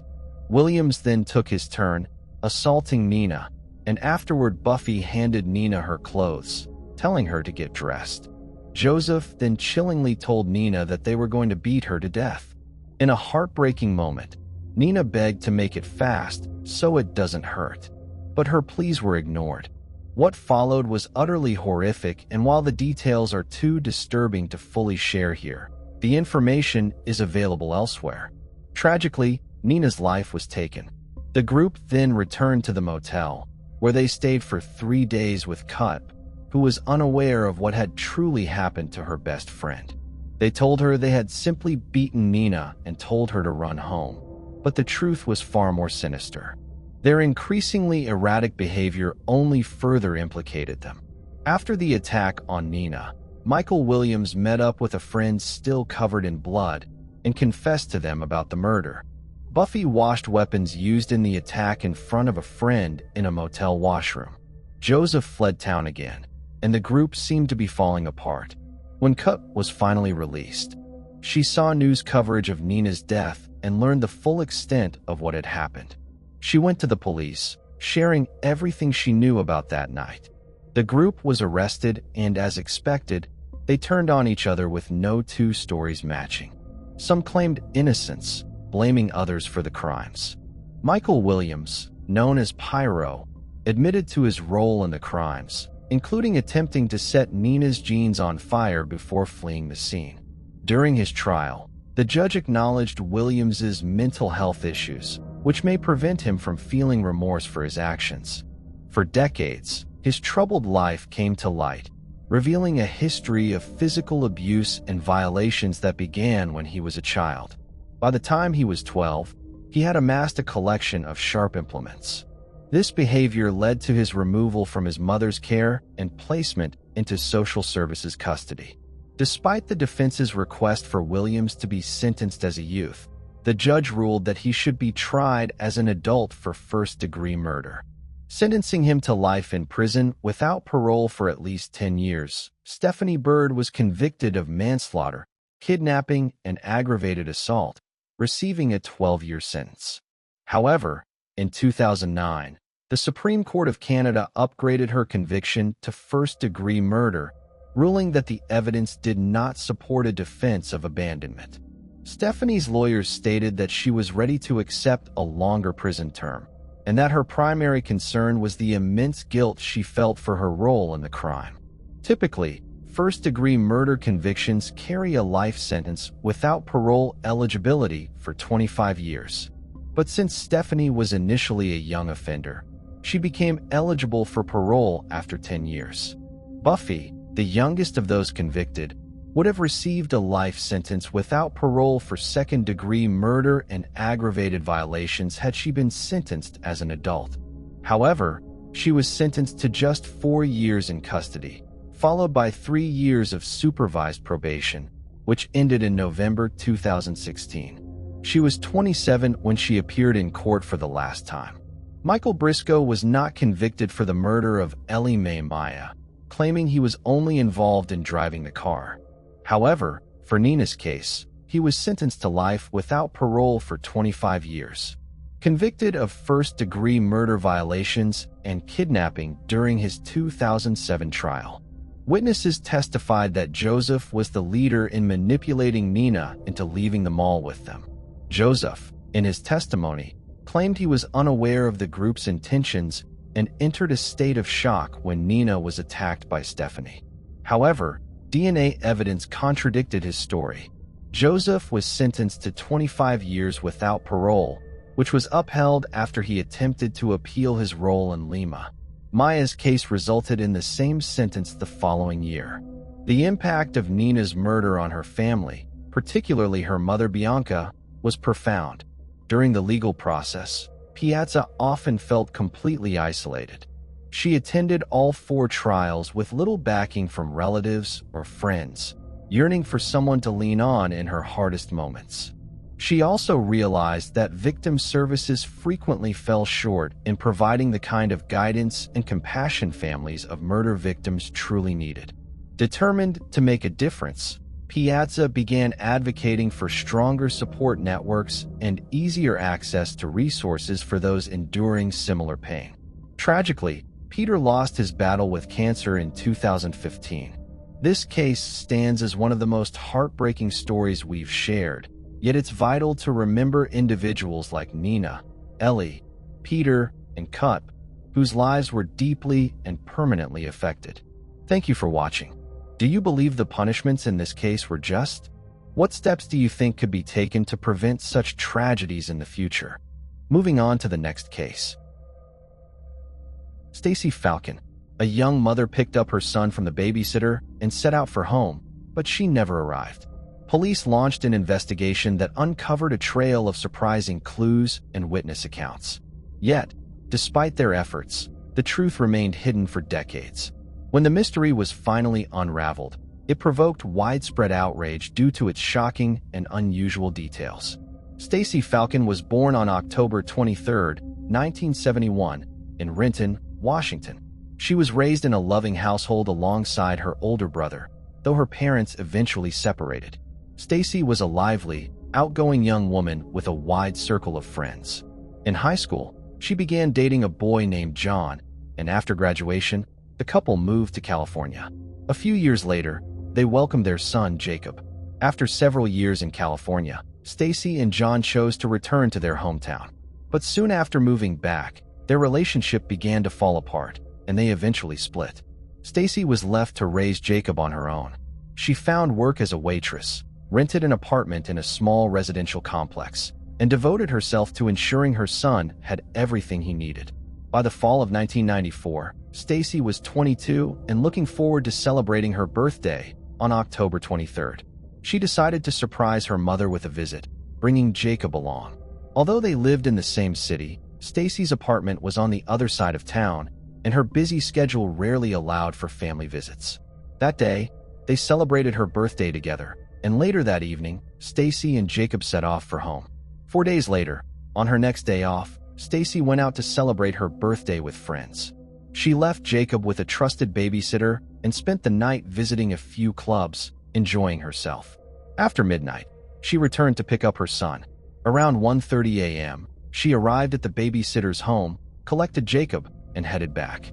About 2 hours later, a newspaper delivery worker began his morning route in the same neighborhood. As he drove past a small dead-end street, he noticed a parked car with 2 bodies lying on the ground nearby, a woman and a young boy. He immediately called 911, and within minutes, officers and paramedics arrived at the scene. Tragically, it didn't take long to confirm that both victims were deceased. Early observations indicated that the cause of death was multiple gunshot wounds. Investigators quickly identified the victims as Stacy and her son, Jacob. Detectives began carefully examining the scene, trying to piece together what had occurred near the parked car. They recovered several bullet casings along with Stacy's belongings, including her cell phone, which was still inside the vehicle. But one detail stood out as especially odd. Both Stacy's and Jacob's shoes were found several yards away from the car. It appeared that the killer had deliberately removed their shoes, though no one could determine the reason. Even stranger, Stacy's wallet and jewelry were left behind, suggesting robbery was not the motive. Adding to the mystery, investigators discovered 3 white buttons at the scene that didn't match any of Stacy's clothing. This raised the possibility that the buttons had been torn from the killer's outfit during the crime. The car keys were later found wedged between the driver's seat and the door, while police also uncovered used tape nearby. This led investigators to suspect that the killer's original plan may have been to steal the vehicle, leaving Stacy and Jacob restrained. But when the perpetrator couldn't locate the keys right away, the situation may have escalated into violence. Once the bodies were examined, the medical examiner confirmed that both victims had died from gunshot wounds. Stacy's body also bore multiple defensive injuries, showing she had struggled against her attacker. This idea was reinforced by the dirt found on her socks and the trampled grass surrounding the car. Investigators theorized that Stacy may have briefly broken free and even managed to get inside the vehicle, but before she could escape, the attacker drew a gun, fatally shooting both her and Jacob before dragging their bodies onto the road. The medical examiners also found no evidence of a ruling out that as a possible motive. After wrapping up at the crime scene, the police started canvassing the neighborhood, hoping to find witnesses. A few residents mentioned hearing a woman scream and gunshots around 2:11 a.m., but none of them had called the police. They explained that the area wasn't exactly safe and the sound of gunfire wasn't uncommon. Unfortunately, none of the neighbors could provide any additional information because they didn't see anything with all the information they had. Police ruled out 2 major motives: robbery, and say they shifted their focus to potential suspects within Stacy's inner circle and decided to talk to her mother. That morning, she was working her shift at a cafe when detectives showed up to deliver the horrible news. As expected, her reaction was devastating. Overcome with grief, she ran out of the cafe, sprinting several blocks before collapsing on the ground in tears. Once officers managed to calm her down, they began asking if she could think of anyone who might have wanted to harm her daughter. The detectives first learned that Stacy had once lived in the same apartment complex as the babysitter she had left Jacob with that night, but Stacy decided to move out after hearing gunshots near her home one evening. Since then, she had been living in a different neighborhood, but would occasionally leave her son with a trusted babysitter. Next, her mother mentioned that at the time of her death, Stacy was dating a man named Rich.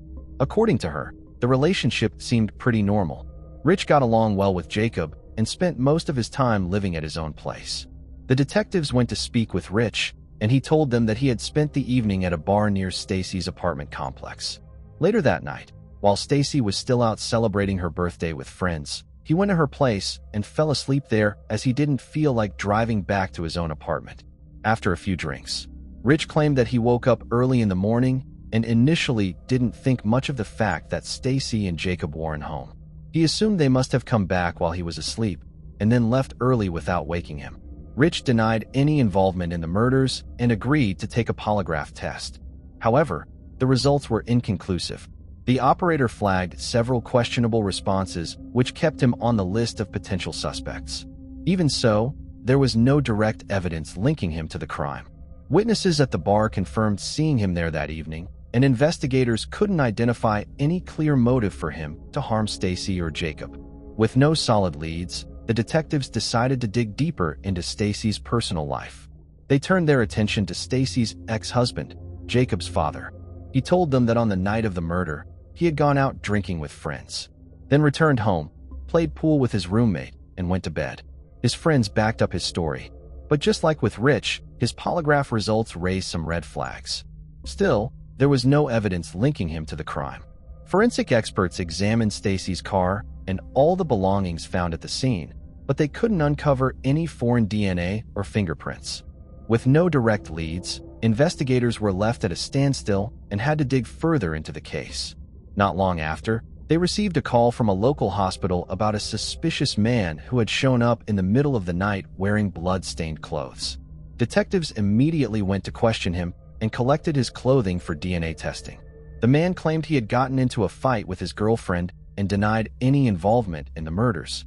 Despite his statement, police decided to detain him until the lab results came back.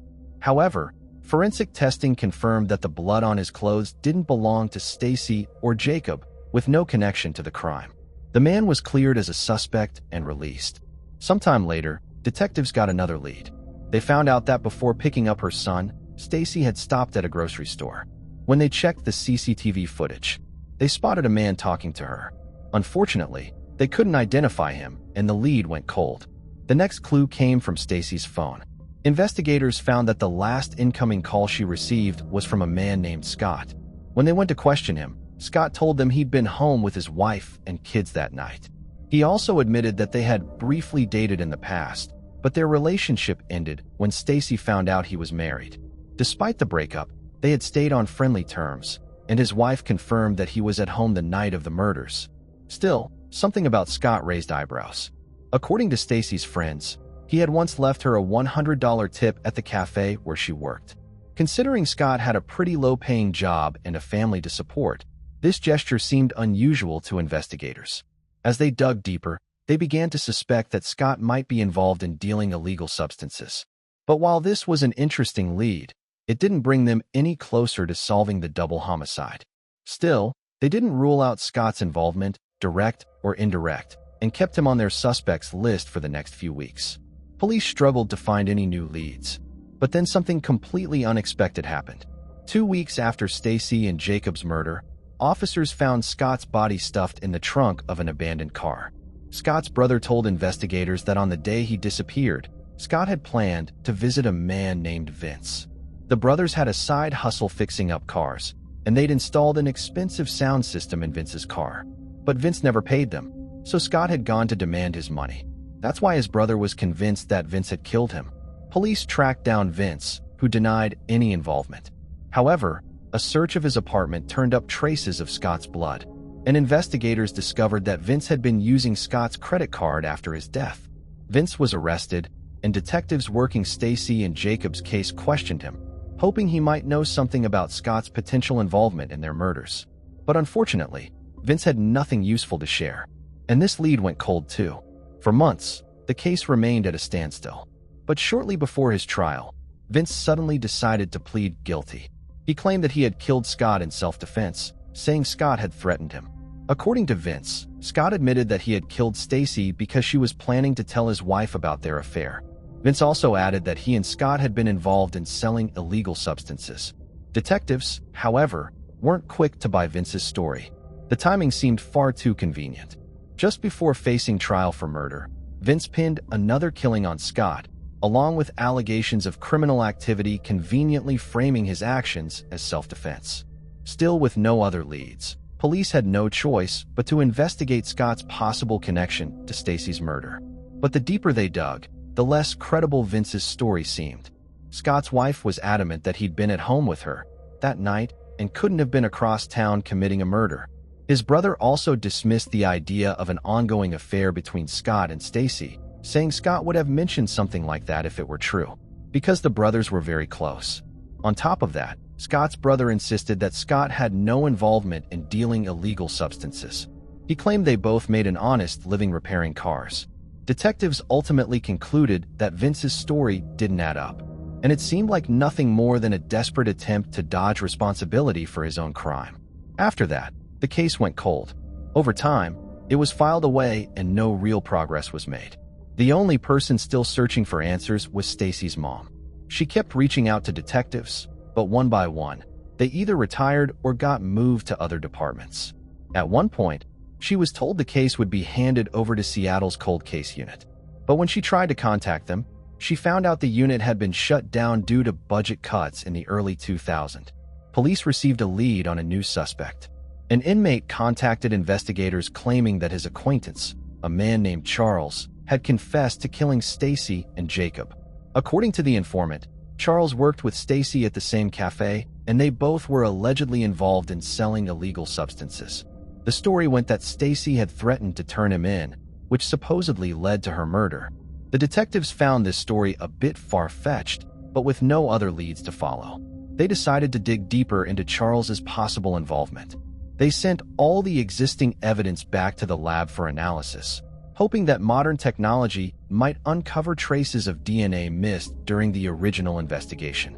But there was one major problem: the lab was overwhelmed with other cases, and the detectives were told they'd have to wait an entire year for the results. In 2002, detectives finally received the call. Using modern tools, experts had successfully identified DNA traces on the gloves and duct tape found at the crime scene. And they had a match. But it wasn't Charles. Instead, the DNA belonged to an entirely different man who had never once been on the police's radar. That man was Jerome Jones, a name that had never come up in the case files before. Investigators started digging into his background and uncovered a long criminal history that went all the way back to his teenage years. Jones had been arrested for robberies, assaults, car thefts, and drug-related offenses. Then in 1995, just a year after Stacy and Jacob's murders, Jones and an accomplice killed a businessman outside his home in California. And in 1998, he was sentenced to life in prison. Detectives also discovered that in 1994, Jones had been living in the same apartment complex where Stacy had lived before moving out due to safety concerns, and where her babysitter lived at the time of the murders. Even more chilling, Jones had worked at the club where Stacy had celebrated her birthday with friends. Detectives traveled to another state to question Jones in prison, but he denied any involvement in the murders. Every following attempt to get him to talk led nowhere. Yet a direct DNA analysis confirmed that the biological material found on the gloves and duct tape at the crime scene belonged to him. However, there was a major problem. The DNA on the gloves and tape was considered circumstantial evidence. The detectives knew it wouldn't be enough to secure a conviction, so they requested an analysis of the biological samples taken from the victims' bodies during the initial investigation, which had been preserved in storage. This time, the experts made a breakthrough in the samples taken from Stacy's mouth. They identified biological material that matched Jones's DNA. This not only further confirmed his involvement, but also indicated that Stacy had been the victim of Elsa. Soon, more evidence surfaced. Jones's DNA was also found under Stacy's fingernails, providing yet another link that tied him directly to the murders. With all the evidence in hand, detectives approached a district attorney to discuss filing murder charges against Jones, but they faced an unexpected setback. The DA wasn't convinced the existing evidence was strong enough to directly tie Jones to the double murder, so he asked crime scene experts to reconstruct the crime scene using the new evidence, hoping to get a clearer picture of how Jones could be connected to the crime. What happened next remains unclear, but for some reason, the case came to a standstill. It's unknown whether the DA's request for a crime scene reconstruction was ever carried out, but in the end, no charges were brought against Jones. Perhaps the investigators felt less urgency to pursue the case, since Jones was already serving time for another murder, or they feared that the available evidence wasn't enough to secure a conviction. As a result, the case was shelved again despite multiple DNA matches connecting Jones to the crime. But the saddest thing is the police never informed Stacy's mother about these developments, even though she had been tirelessly pushing for any progress in the investigation. For years, Stacy's mother continued reaching out to investigators, but over time the officers changed, and she eventually lost contact with anyone responsible for the case. Determined to find answers, she began reviewing all the available information on the case with the help of her sister. This effort stretched over 15 years until in 2017, her sister passed away. From that point on, Stacy's mother carried on the search alone, but every attempt to achieve justice led to a dead end. In 2019, a journalist from Seattle got interested in the case. He contacted Stacy's mother and began digging into the investigation. Eventually, he discovered that the police had matched DNA from the victim's body to Jerome Jones more than 15 years earlier. Shocked by this revelation, he was baffled as to why no charges had ever been filed against Jones despite such compelling evidence. When he shared this information with Stacy's mother, she was devastated. She couldn't believe that all this time, the police had a suspect tied to the case by multiple DNA samples, yet failed to act on it. The journalist reached out to a former detective who had worked on the case during those years and asked why Stacy's mother hadn't been informed about the DNA match. The detective explained that the evidence seemed too inconclusive at the time to draw definitive conclusions. He also admitted that he had been handling numerous cases simultaneously and simply didn't have the time. The journalist then asked the district attorney the same question. He responded that it wasn't his responsibility to notify victims' families about case developments, so it hadn't even crossed his mind to reach out to her. Finally, the journalist compiled all the available information into a detailed article. The story caused a significant public outcry, almost instantly reigniting interest in Stacy and Jacob's case. When the new team of detectives reviewed the evidence gathered by their predecessors, they too were stunned that no charges had been filed against Jerome Jones and began preparing the case for trial. Around this time, things took a rather unfortunate turn. Jerome Jones, who was still serving time for another murder, was granted parole even though he was supposed to remain behind bars until at least 2030. This created a sense of urgency for the detectives and the prosecution, so they rushed to bring charges against him before he could be released. By early 2022, they finally brought official charges, and Jones was arrested right after his release from the California prison. He was extradited to Washington and placed in custody while awaiting trial. Unfortunately, Stacy's mother did not live to see the day when the man responsible for her daughter's and grandson's death would be held accountable. She passed away just 4 months after Jones's arrest. Despite this, the prosecution was determined to see the case through to the end and secure justice for Stacy and her son based on all the available evidence. They presented their version of events regarding what had likely happened that fateful night. According to investigators, Jones allegedly attacked the woman almost immediately after she left the babysitter's house.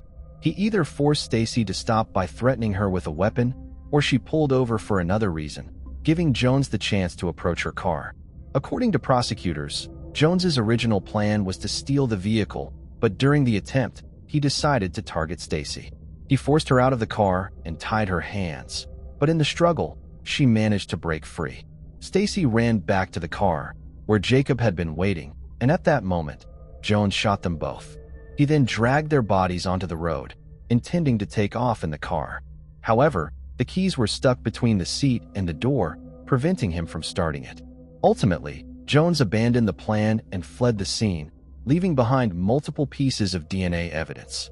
At the preliminary hearings in May 2023, Jones entered a not guilty plea while the prosecution began preparing for trial. As of now, the trial has yet to begin, and Jones remains in custody. Still, with the weight of evidence against him, his involvement seems almost certain. If convicted by a jury, he faces the possibility of a life sentence, bringing this decades-long case closer to its long-awaited conclusion. The most astonishing part is that Jones could likely have been charged as early as 2002, just 8 years after the murders. Yet, for reasons that remain unclear, it took another 20 years before charges were finally brought against him. Although Joan spent all that time behind bars, Stacy's mother endured years of heartbreak, unable to see justice served for her daughter and grandson. Now, with a conviction finally within reach, the tragedy is deepened by the fact that she is no longer alive to witness it. Moving on to the next case. Carlina Renee White. Carlina Renee White was born on July 16, 1987, in New York City to parents Joy White and Carl Tyson. On August 4th of that same year, when Carlina was just 19 days old, her parents took her to the hospital due to a fever. While there, a woman dressed as a nurse comforted them, but she was not actually a hospital employee. Her name wasn't Petway. She devised a plan to pose as a nurse so she could abduct a baby. Having suffered multiple miscarriages, Petway realized she was unable to conceive. At 2:30 a.m., shortly after Carlina's parents brought her to the hospital, Petway removed the infant's and kidnapped her. Although the hospital had video surveillance, it was not functioning at the time. As a result, the only available description of the suspect came from Joy White and Carl Tyson. A security guard later reported seeing a woman matching the description leave the hospital at 3:30 a.m. While no baby was visible, it was possible the infant had been concealed. Infant was visible, but the baby could have been covered up. The abduction of Carlina White became known as the very first known infant abduction from a New York hospital. Carlina was raised as Nedra Natty Nance by Petway in Bridgeport, Connecticut. This was about 45 miles from where her parents lived. Carlina attended Thomas Hooker School and graduated from Warren Harding High School. Petway and Carlina later moved to Atlanta, Georgia. Carlina did grow suspicious in her teens that Petway was not her biological mother because she was not able to provide a birth certificate. In February 2005, Carlina was pregnant. She asked Petway to give her the birth certificate so that she could apply for health insurance. Petway then obtained a forged Connecticut birth certificate. When Carlina attempted to use it, the officials told her that it was a forged document. When confronted by Carlina, Petway finally confessed that she was not her biological mother. Petway did not tell the entire truth, however. She told Carlina that she had been abandoned by a drug addict. When Carlina was 23 years old, she used websites such as the National Center for Missing and Exploited Children. There, she found images of the kidnapped Carlina White that resembled infant photos of herself as Nedra and those of her daughter, Simone. Carlina decided to call the center's hotline and was able to get into contact with her birth family. In February, DNA tests confirmed that she was the missing Carlina White. After the confirmation that Nedra Nance was really Carlina White, the Federal Bureau of Investigation began a search for Petway. Petway turned herself into the FBI office at Bridgeport on the morning of February. Petway admitted to federal investigators that she had abducted Carlina after suffering multiple miscarriages, driven by the fear that she might never become a mother. In February, the 50-year-old was sentenced to 12 years in prison. The judge condemned her actions as selfish, stating that she had inflicted a parent's worst nightmare. Petway served her sentence at the Federal Correctional Institution in Aliceville, Alabama, before being released in February. Carlina's reunion with her biological parents was far from smooth. Disputes arose over financial matters, her desire to continue being called Nettie, and the love she still felt for Petway. However, based on the most recent public updates, it appears that Carlina has reconciled with her parents, and they are now on good terms. Moving on to the next case. John Valentine Hope Doe. On February 5, 2005, a 47-year-old woman taking her dog for a walk stumbled upon a horrifying discovery that would haunt her for years. Cecilia Davis, a nurse, came across the body of a young boy, later named John Valentine Hope Doe. At first, she mistook it for a seal, but as she approached, she was shocked to find the headless remains of a child, estimated to be between 3 and 5 years old. The boy had been dumped in the water and later washed ashore on a sandy stretch of Rockaway Beach in Queens, New York. Investigators determined that he was likely Hispanic or Caucasian and had been wrapped in a blanket featuring Disney characters such as Mickey Mouse and Donald Duck, along with letters of the alphabet. However, because the fabric was mass-produced in the 1970s and 1980s, it provided little identifying information. Further examinations revealed that John had suffered injuries, including a damaged spine and rib trauma. Police speculated that he had been forced into a bag, causing these wounds. before being discarded in the water. His head had likely separated due to prolonged exposure in the water rather than an intentional decapitation. The coroner ruled his death a homicide, though the exact cause remained undetermined due to the body's advanced decomposition. While police knew how difficult it would be to crack the case, they set up a valiant efforts nonetheless, checking the National Missing Persons database for any leads and appealing to the public by distributing flyers. Still, no answers came in the case of John Valentine Hope. On May 21, 2005, John was laid to rest. His funeral service was attended by some 200 people and was funded by both the police and the Children of Hope Foundation, who legally adopted John's body and gave him the name he was buried with. He was laid to rest at the cemetery of Holy Rood in Westbury, New York, within a glass-covered section known as the Island of Hope. This area, owned by the Children of Hope Foundation, serves as a final resting place for abandoned and unidentified babies and children. Cecilia Davis, the woman who discovered John Valentine Hope Doe, attended his funeral. She later passed away from cancer, but her sister shared that she never stopped thinking about the little boy she found.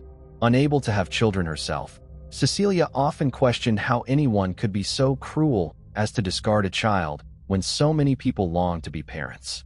"There are a million people who would take that baby," she would say. To this day, investigators have made no progress in identifying John Valentine Hope Doe. His name, his family, and his killer remain unknown. Moving on to the next case. Lake Lady Jane Doe. In the summer of 1986, a woman's body was found floating in Lake Pontchartrain, near the shore of Slidell, Louisiana. With no ID and little evidence, she became known as Lake Lady Jane Doe. Her death was ruled a homicide, but her identity and the circumstances remained a mystery for years. Despite extensive investigations, public appeals, and forensic advances, the case went cold, until a breakthrough nearly 4 decades later finally uncovered her name. In June 1986, a fisherman discovered a body drifting in Lake Pontchartrain, close to Slidell, Louisiana, near the I-10 twin-span bridges. Authorities responded promptly and recovered the victim, a young woman believed to be in her 20s or early 30s. It was determined she had been murdered, strangled with a plastic bag tightly taped around her head.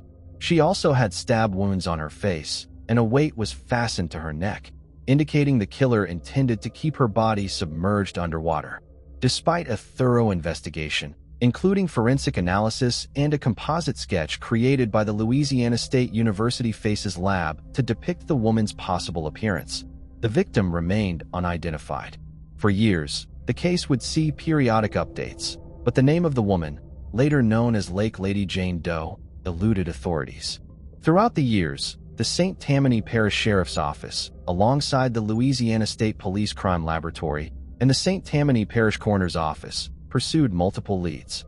In the early stages, DNA analysis was conducted, and her profile was shared with the public through television broadcasts, including a segment on America's Most Wanted.